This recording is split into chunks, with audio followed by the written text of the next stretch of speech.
महत्त्वाची बातमी आहे. 99,150 मेट्रिक टन कांदा निर्यातीला केंद्र सरकारने परवानगी दिली आहे. संपूर्ण देशभरात. बांगलादेश, भूतान वगैरे असेल त्या देशांमध्ये खरं तर हा कांदा आहे भारतातला, तो कांदा आता निर्यात करता येणार.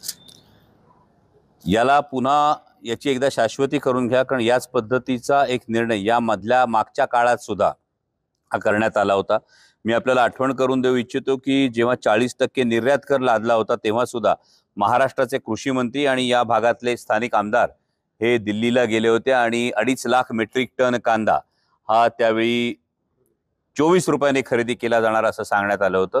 हे त्यावेळी ज्यांनी पोस्ट टाकली आणि अगदी जपानवरून माननीय उपमुख्यमंत्र्यांनी ट्विट केलं होतं, त्यांनी खरोखर एकदा जनतेसमोर येऊन सांगावं की यातला 2.5 लाख मेट्रिक टन मधला खरोखर किती टन कांदा हा 24 रुपयांनी त्यावेळी खरेदी झाला. त्याच पद्धतीनं महिना दीड महिन्यापूर्वी सुद्धा या पद्धतीची बातमी आली होती.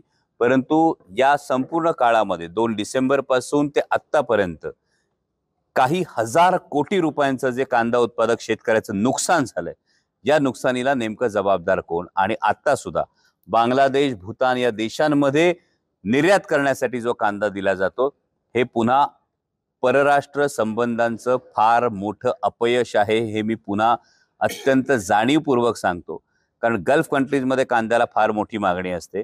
परंतु जेव्हा बांगलादेशला कांदा मिळत नाही म्हणून बांगलादेशनं संत्र्यांवरची जी ड्युटी आहे ती वाढवली, बांगलादेशने द्राक्षांवरची ड्युटी होती ती वाढवली. त्यामुळे दुहेरी फटका पडून संत्रा उत्पादक शेतकऱ्याला फटका पडला, द्राक्ष उत्पादक शेतकऱ्याला फटका पडला. आणि अशा पद्धतीनं बांगलादेश सारख्या एखाद्या चिमुकल्या देशासमोर स्वतःला विश्वगुरू म्हणवणाऱ्या देशाला जर गुडघे टेकावे लागत असतील तर आपण नेमकं कुठे जागतिक पातळीवर उभे आहोत हे आपण बघणं गरजेचं आहे.